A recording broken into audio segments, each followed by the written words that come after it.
Hello students, welcome back to my YouTube channel.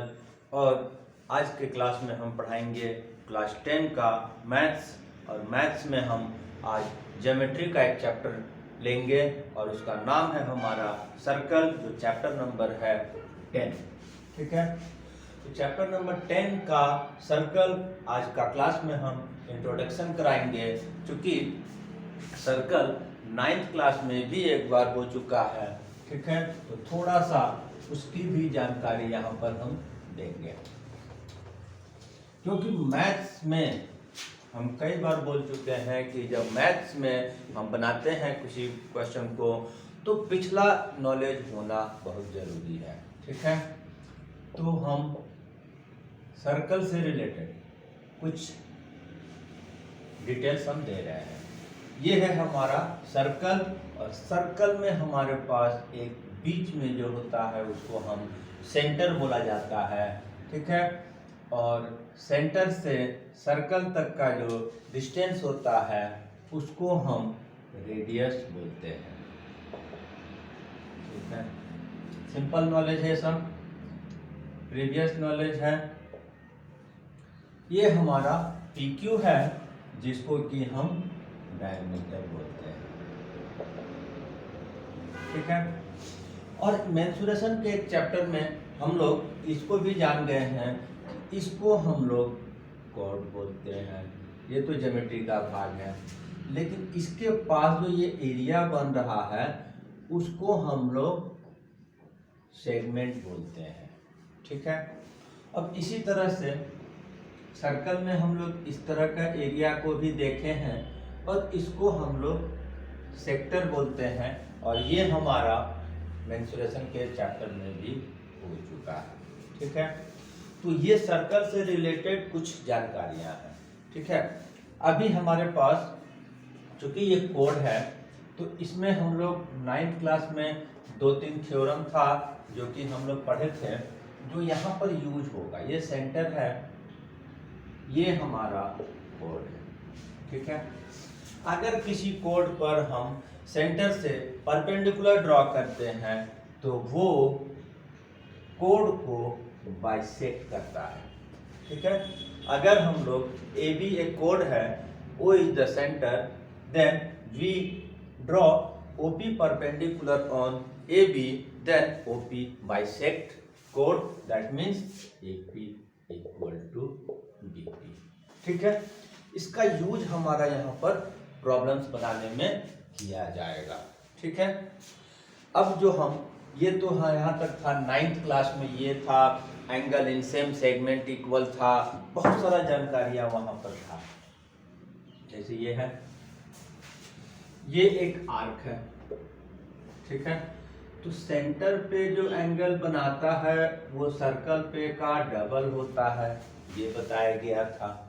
यहाँ पर अगर x है तो यहाँ पर 2x होगा। इसी तरह से एंगल इन सेम सेगमेंट जो है, ये एक आर्क है। इस तरह का हमारा जो एंगल बनेगा ये दोनों इक्वल होगा। ये सारा जानकारियां जो है वो 9th क्लास में ही दिया जा चुका है। और एक और जानकारी है जो छोटा सा सर्कल बनाकर हम दिखा दे रहे हैं, साइक्लिक क्वाड्रिलेटरल के बारे में। ठीक है, साइक्लिक क्वाड्रिलेटरल, तो साइक्लिक क्वाड्रिलेटरल का क्या प्रॉपर्टीज है? ये ऑपोजिट एंगल प्लस करके 180 डिग्री होता है। That means A plus C equal to 180 degree and angle B plus D equal to 180 degree. ठीक है, तो ये सब जानकारियां जो है 9th क्लास में ही हम लोग पढ़ चुके हैं।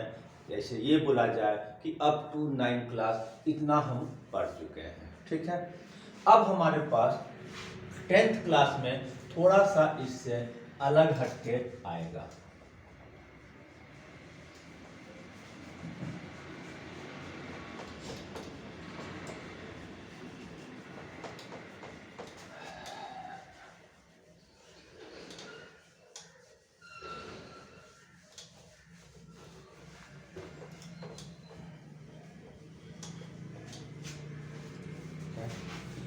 10th में जैसा कि चैप्टर का स्टार्ट में ही हमको सर्कल से रिलेटेड एक लाइन खींचा जाएगा, उस लाइन के बारे में क्या क्या पॉसिबिलिटी है, ठीक है।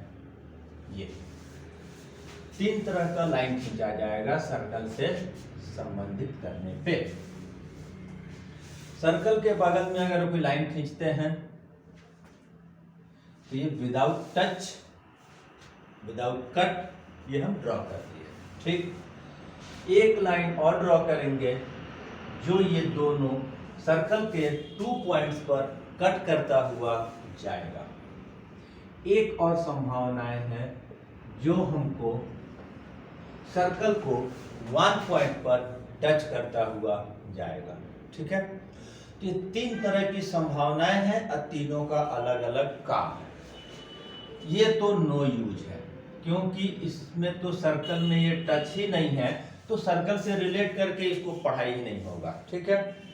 दूसरा, ये 2 पॉइंट पर कट कर रहा है, इसी को हम लोग सेकेंड, ठीक है। अगर कोई एक लाइन सर्कल को 2 पॉइंट्स पर कट करता हुआ पास करता है तो उसको हम लोग सेकेंड बोलते हैं। थर्ड संभावनाएं जो हम बता रहे हैं कि किसी सर्कल में अगर एक लाइन ड्रॉ किए हैं जो 1 पॉइंट पर टच करता हुआ जा रहा है तो उसका नाम है टेंजेंट, ठीक है।